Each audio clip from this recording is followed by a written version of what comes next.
So Peter Parker's clone has lost his frickin' mind, but whose fault it is this time is very interesting. And while this villain wouldn't be my first choice, I think it actually kind of works. So welcome back here to Keepin' It Comic, guys, and we're picking up on Chasm Curse of Kaine issue number 1. So for context, for those who don't know, Chasm is Ben Reilly, aka Peter Parker's clone, who used to go by the name Scarlet Spider.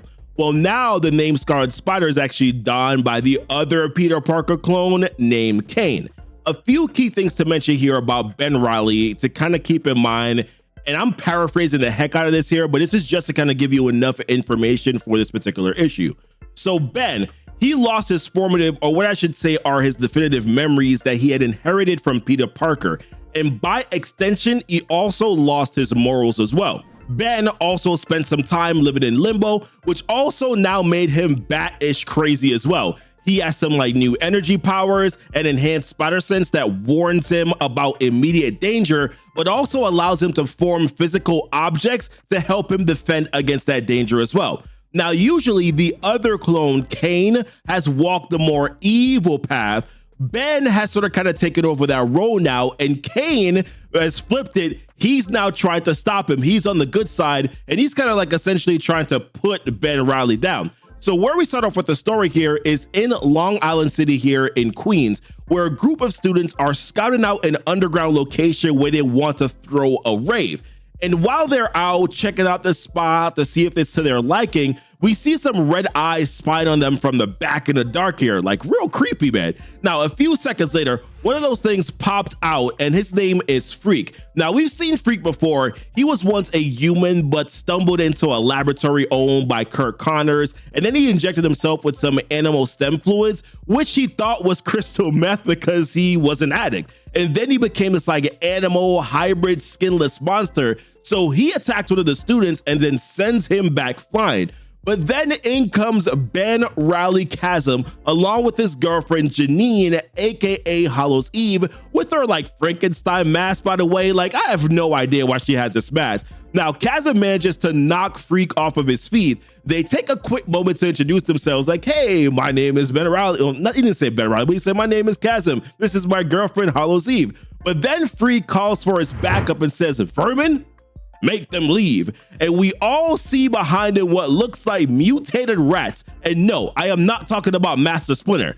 So Vermin used to be a human as well until Zemo and then Zola turn him into what I'm just gonna call a rat-like creature for simplicity. Basically, it's like an animal monster hybrid, right? And the others that you see behind him, or with him, I should say, are duplicates of himself because he has the ability of demicellular division. Now, most likely the writer Steve Fox, like he included this character to kind of like fit the theme of clones because, you know, Kaine's a clone, Ben Reilly's a clone. That's why I'm kind of assuming that this happened. So then, like, listen, Hallows Eve, right? She tells Ben that she will handle the rest of these fools while saying something like, Franken Eve, handle pest control. Listen, I actually thought that was kind of funny. She's really into this like Frankenstein thing here. Listen, more power to her, right? Now, listen to this here, because I think this was actually kind of really funny. Ben goes over to the kids and says, hand over your cash and your credit cards. And I'm just like, what? Like, what is happening here? So the kid says like, yo, but you're heroes. Do heroes charge in New York? So Ben is like, yeah, you must be kind of new here because heroes do charge. And we for sure weren't going to rob you. We swear, uncapped shield. It's in the Avengers bylaws. And if you're feeling stingy, by the way, you can handle this by yourself. So the kid's like, yo, he just gives it the stash, and Chasm then tells Hollow later on, like, see, I told you these kids were loaded, because that was their initial intent. They were going to beat up these kids and then steal their money. And they perhaps, of course, though, did not expect that they were going to have to fight half animal monsters. So while he's fighting off, right, like Ben Reilly, while he's fighting off one of these rats here, I'm sorry, the fact that these are rats, this looks funny to me. All right, so listen, let's go back here. So he asks the question, hey, are these things even sentient? But right when he asks that question, we see a man like put his hand on top of his head, saying to himself, like, what do we have here? When he opens up his head, like figuratively, not like actually opening up his head here, we see like a slew of spider webs spewing out of his brain. And then the man says, as close to a tabula rasa as I'm likely to find with the costume. And then states that this could be an amusing diversion. Now, tabula rasa, like in Latin, it stands for clean slate, which if we know Ben Reilly, based on what I've talked about so far, he is far from that in a sense, but because of like his definitive memories being wiped, he doesn't have those anymore. The person that is talking here might view him as like a perfect sort of kind of candidate here to be able to manipulate. Now, meanwhile, elsewhere underground, Kaine, aka Scarlet Spider, has been tracking Ben Reilly. It is through his thoughts that we learned that Ben Reilly had previously broken out of the Hell dimension. Yes, previously Ben Reilly was in a limbo prison. I said he was in limbo earlier, but I didn't say that he was in a limbo prison. Yes, he was in a limbo prison and he broke out of that. Then Kaine ends up bumping into a few of those vermins as he is tracking him in the sewers, not too far from where Ben and Janine are. But funny enough, though, Kaine was initially shocked by the vermins because, well, Kaine doesn't have spider sense. And as he said, the gene came out in the wash, I guess. So Kaine finally gets to the scene, right, and sees all the vermins and freak decimated on the ground. And the kids are tied up in the ceiling with some chasm webs. The kids confirmed that Ben was there before because they mentioned that the spider person in purple and black with the scary witch girlfriend, and then the cops show up. So then Kaine, he goes invisible so that he would not be noticed. Now, real quick here, back with Ben and Janine, they are back at their living quarters celebrating and spending all the money that they just got from the kids. At one point, though, they were both looking out the window at the city while one of them mentions how not even hell or whatever limbo is could keep us apart. But then we see this little insect that is on top of Janine's bag, which, by the way, looks like a green goblin bag where he would be holding his bombs. Now, that insect gave off some Mephisto vibes, which I doubt it is, but something is definitely watching them, especially after what we saw happen with Chasm earlier. So now again, while they're at their place, Janine did ask a question. Hey, back in the subway, something seemed to happen to you back there, and you seem to like disappear for a second, is what she says. And Ben lies to her while we see those eyes from the guy again, almost like he's like remembering what happened. So something is being set up here, and Ben knows something is wrong, but he's just not saying anything about it. Then we move to another location where this person is talking to Mole Man, and it takes us a minute here, but then we see that it's Druig.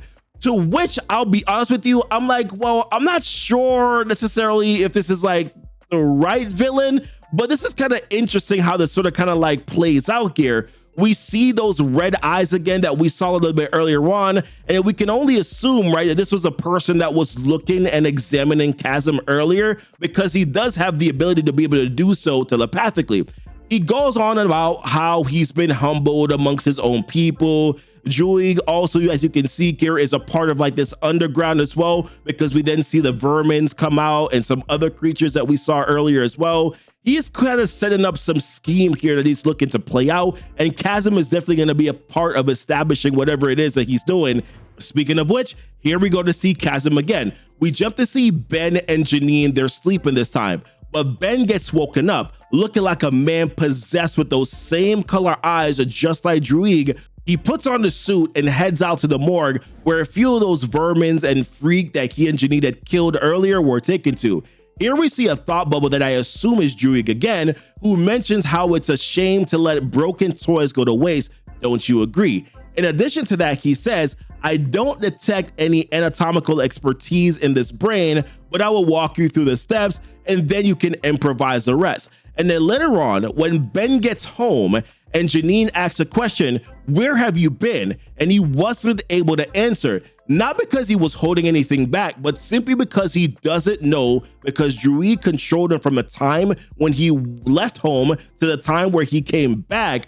He simply just says, like, I don't know what is wrong with me, because he knows that there's something going on, but he can't really pinpoint it, right? So Kaine, he had put a tracker on the bodies that had gone to that morgue a little bit earlier on when he had saw the kids. So when Ben was in there tinkering with the bodies, he was able to pick up on it. So when he gets there, the entire room was dismantled with blood all over the place. Chasm seemed to have also had some company, and then he webbed up those interested parties to the ceiling who were alive, but barely. So what exactly was Ben doing is a question. Well, here it is walking into the room. It seems that Ben cut up and stitched together a few vermins and freaked together and created an ultimate ugly ass looking thing, which now Kaine is going to have to deal with. So I don't know, guys, like as it pertains to this, I look at the only thing for me here is the villain. Like Druig as the villain is very interesting to me. I don't necessarily know if that would have been my first choice, but how they are kind of utilizing Chasm here, and there's a little bit more story that I didn't go to here as it pertains to Kaine, because I think that will be more fleshed out in the next issue. What do you think about this series so far? Definitely going to be covering that here on the channel. Like and subscribe for more so that you can keep up to date here with the content. Join our Discord, and as always, guys, thanks so much for kicking it with Keepin' the Comic. Bye.